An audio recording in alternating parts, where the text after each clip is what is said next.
तो फिलहाल के लिए इतना ही। खबरों का सिलसिला लगातार जारी है, देखते रहिए साथ न्यूज़। नमस्कार।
सभी बहनें पीछे चले जाए, पीछे।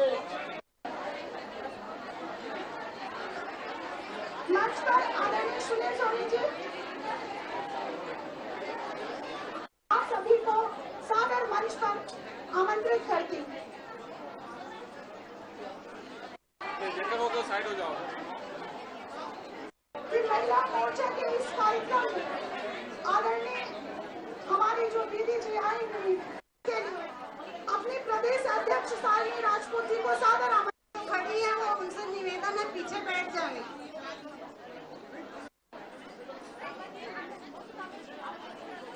लगातार नाम लेती जाऊंगी, एक एक करके आप लोग स्वागत करते हुए इधर से सीधे निकल।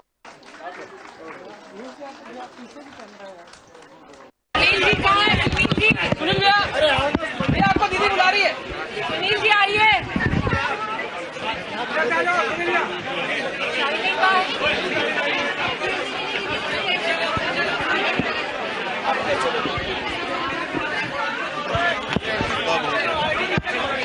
आईडी नीचे कीजिए।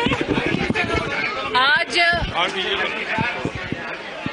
8 वर्ष के सफल कार्यकाल के लिए आदरणीय और यशस्वी प्रधानमंत्री श्री नरेंद्र भाई मोदी का विशेष महिलाओं के प्रति विकास के किए गए कार्यों की सराहना भारतीय जनता पार्टी महिला मोर्चा की हमारी प्रदेश की बहनों ने की। साल 2013-14 में कांग्रेस की सरकार, जिसकी मुखिया सोनिया गांधी जी, उस सरकार में मात्र पूरे बजट में 98,000 करोड़ ही देश की महिलाओं के लिए इंगित किया गया। लेकिन नरेंद्र मोदी जी के नेतृत्व में भारत सरकार ने 2022-23 के बजट में 1,71,000 करोड़ रुपया देश की बहनों के उत्थान के लिए समर्पित कर भाजपा की सभी कार्यकर्ता बहनों का गौरव बढ़ाया है।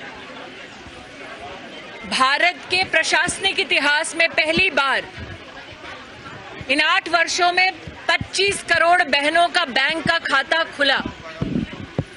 भारत के प्रशासनिक राजनीतिक इतिहास में पहली बार 11 करोड़ गरीब बहनों को शौचालय प्राप्त हुआ।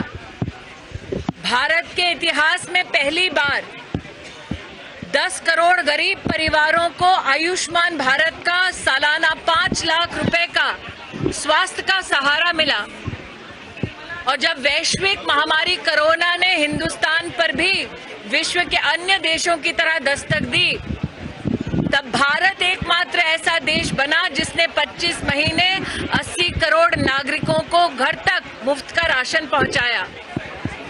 100 करोड़ से ज्यादा नागरिकों को मुफ्त की भारत में ही निर्मित वैक्सीन पहुंचाकर नागरिकों के प्राणों को बचाने का मानवीय काम देश के यशस्वी प्रधान सेवक ने किया। आज संगठन की ओर से छत्तीसगढ़ में राष्ट्रीय उपाध्यक्ष पूर्व मुख्यमंत्री रमन सिंह जी के नेतृत्व में हम सब ने प्रधानमंत्री जी का अभिनंदन किया, उनके प्रति आभार व्यक्त किया।